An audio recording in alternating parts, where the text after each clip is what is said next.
안녕하십니까? 책 그리고 인생입니다. 오늘은 계속해서 김연한 선생님의 만일 내가 인생을 다시 산다면에 대해서 알아보도록 하겠습니다.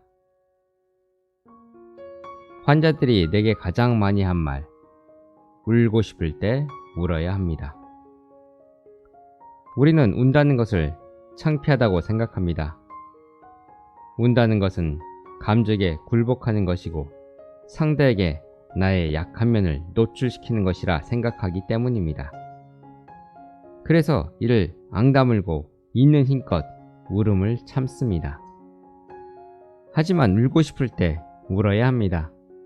왜냐하면 울음은 우리 마음속에 있는 분노와 공격성을 씻어내는 배출구의 역할을 하기 때문입니다.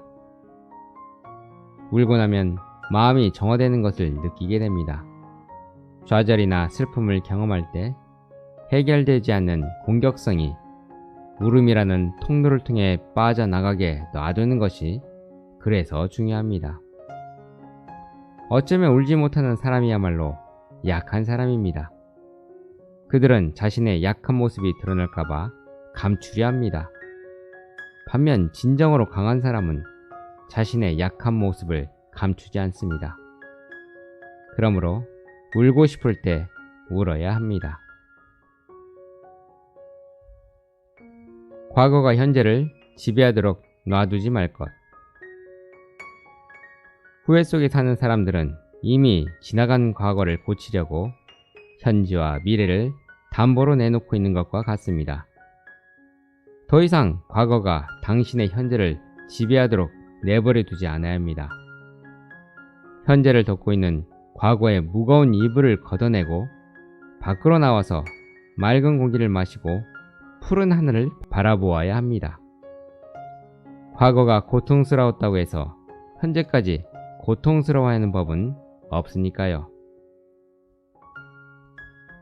사랑하는 사람을 함부로 치유하러 들지 말 것. 정신분석가들은 좋은 치료자 100명보다 사랑하는 사람을 만나는 게 더 낫다는 말을 합니다. 하지만 그것은 당신이 쏟는 사랑 자체에서 나오는 것이지 당신이 상대를 치유할 수 있다는 것은 아닙니다. 당신이 사랑하는 사람에게 해줄 수 있는 것은 그저 사랑하는 일, 그리고 기다려주는 일 뿐입니다. 내가 열등감을 가지고도 즐겁게 사는 비결.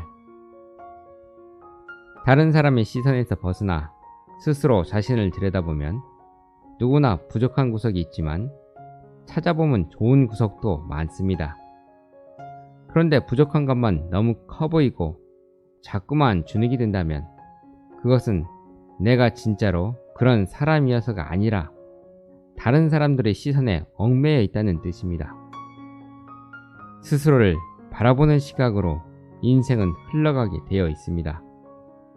당신이 스스로를 긍정적으로 보면 인생도 그렇게 흘러가고 당신이 스스로를 실패자라고 보면 인생도 그렇게 흘러갑니다.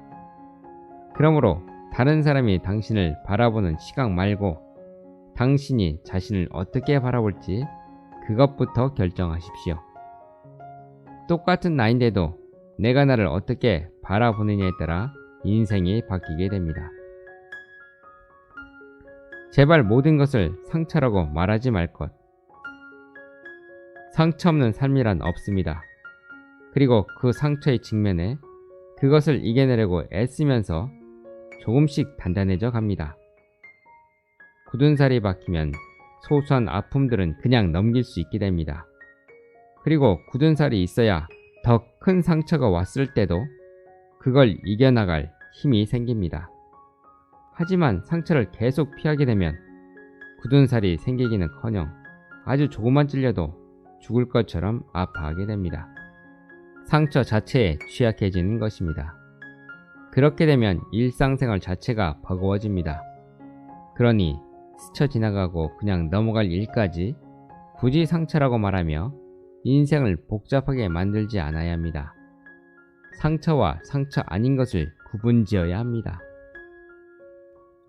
늘 혼자가 편하다고 말하는 사람들에게 영국의 정신분석가인 페어베언에 의하면 인간의 가장 기본적인 본능적 욕동은 대상 추구의 본능입니다.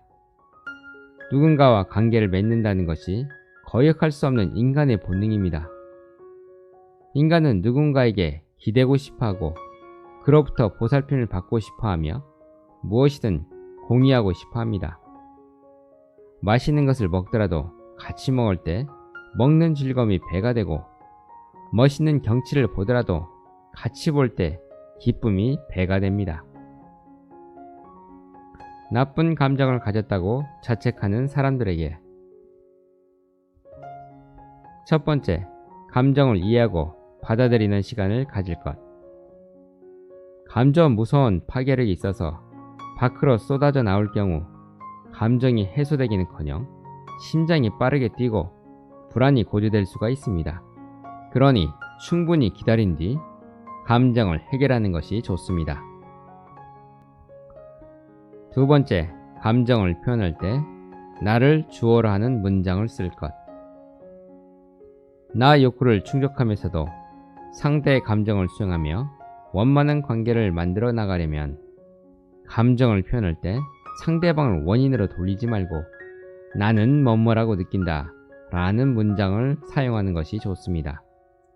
너 때문에 속상해, 너 때문에 화가 나 라고 말하기보다는 나는 내가 뭐뭐해서 속상해, 나는 내가 뭐뭐할 때 화가 나 로 감정을 표현하는 것이 낫습니다. 세 번째, 감정이 격한 상태에서는 가급적 표현을 삼갈 것. 상대가 기분이 좋으면 나도 기분이 좋아지고 상대가 짜증을 내면 나도 짜증이 납니다. 그러므로 감정이 격한 상태에서는 가급적 표현을 삼가는 것이 좋습니다. 네 번째, 감정에 충실하되 감정을 너무 믿지 말 것. 감정은 기본적으로 쾌락의 원칙을 따르기 때문에 현실을 고려하기보다 즉각적인 만족을 추구합니다. 그래서 감정의 변화가 심한 경우 그 감정을 무작정 따라가다가는 관계에 돌이킬 수 없는 문제가 생길 수가 있습니다. 따라서 지금 느끼는 감정이 나중에 책임질 수 있는 것인지 잠시 호흡을 가다듬고 생각해 봐야 합니다. 22년간 파킨슨병을 앓으며 깨달은 것. 첫 번째, 단점을 애써 고치려고 하지 말고 그냥 장점에 집중할 것. 못하는 것을 잘하려고 하면 낭비되는 에너지가 너무 많습니다. 그러니 단점은 그냥 두고 그 시간에 장점을 더 키워나가면 많은 것을 얻을 수 있습니다. 뛰어난 장점이 단점을 커버해버리는 것입니다. 두 번째, 마이크로 월드를 발견하라. 구로야나기 테치코의 소설 창가이 토토에는 이런 말이 나옵니다. 어쩌면 세상에서 진실로 두려운 것은 눈이 있어도 아름다운 것을 볼 줄 모르고 귀가 있어도 음악을 듣지 못하며 마음이 있어도 참된 것을 이해하고 감동하지 못하며 가슴에 열정을 불사르지 못하는 사람이 아닐까? 파킨슨병이 아니었다면 여전히 세상의 아름다운 것들을 놓치고 살면서도 그걸 왜 굳이 알아야 하느냐고 반문했을지 모릅니다. 하지만 지금은 지는 애가 얼마나 아름다운지, 옆 사람의 손이 얼마나 따스하고 위안이 되는지, 삶이 얼마나 소중하고 경이로운지 조금은 알 것 같습니다. 세 번째, 힘들고 아픈 시간은 언젠가 끝나게 되어 있다. 고통이 24시간 계속해서 지속되는 것은 아니었습니다. 고통과 고통 사이에 조금은 덜 아프고 몸을 움직일 수 있는 시간이 분명 찾아왔습니다. 그래서 고통 중에도 몸을 움직일 수 있을 때 무엇을 하면 좋을까 상상하며 고통을 버텨냈습니다. 누구나 힘든 시간을 견디고 있을 때는 언제 이 고통이 끝날지 몰라 절망합니다. 하지만 언젠가 힘든 시간들이 지나가고 좋은 시절이 찾아온다고 생각하면 오늘 하루를 다르게 보낼 수 있습니다. 그러니 인생의 겨울을 지나고 있다면 기억해 두십시오. 당신에게도 봄은 꼭 올 것입니다. 네 번째, 겸손을 배우다. 예전 같으면 내가 옳기 때문에 상대방을 설득하려고 애를 썼을 텐데 지금은 기다립니다. 저 사람은 아직 받아들일 준비가 안 되어 있구나. 언젠가 저 사람도 준비가 되면 받아들이겠지 라고 생각하는 것입니다. 또 예전 같으면 내 한계도 모른 채 나 잘난 줄 알고 살았을 텐데 이제는 그 한계를 알기에 겸손할 수밖에 없습니다. 다섯 번째, 유머 힘은 역시 세다. 파킨슨병을 앓고 있는 것은 사실이지만 그렇다고 나는 병자다라며 늘 심각하고 우울하게 살기는 싫습니다. 나는 여전히 농담을 즐기고 사람들과 웃으며 살고 싶습니다. 그래서 힘든 상황에서도 유머를 던집니다.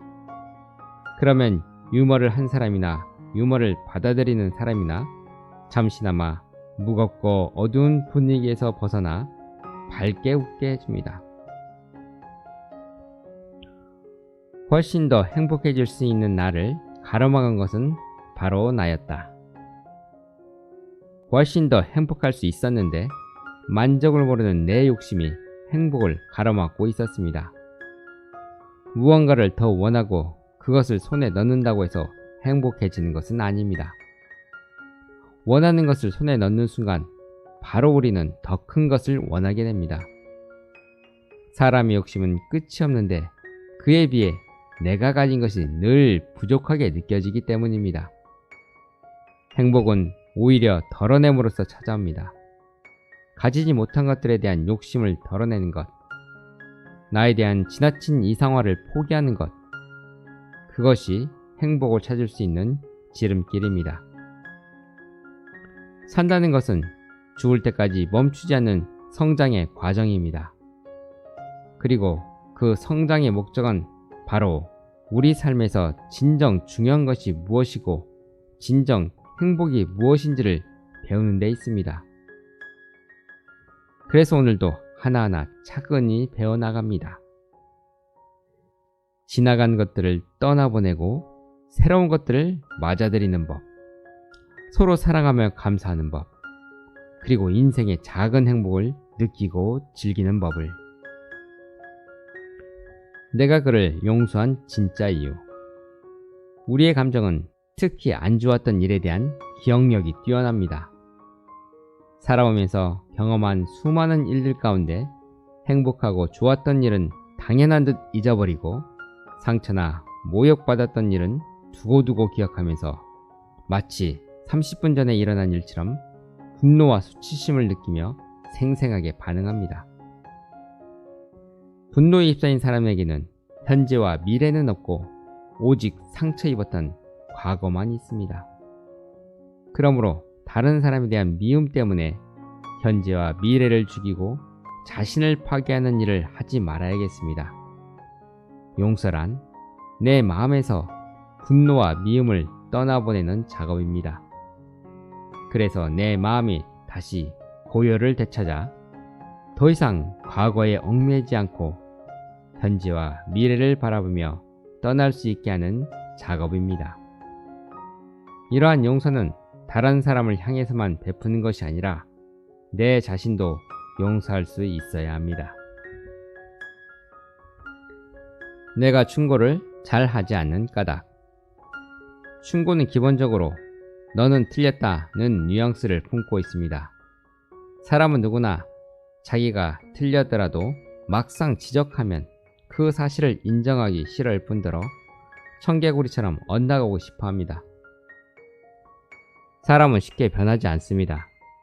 그러므로 상대방이 내 말을 듣고 태도가 완전히 달라질 거라는 기대를 버리는 편이 낫습니다. 그리고 상대방이 틀릴 수도 있지만 나도 틀릴 수 있습니다. 누군가에게 충고를 하고 싶다면 그를 내 생각대로 통제할 수 있을 거라는 환상부터 버려야 합니다.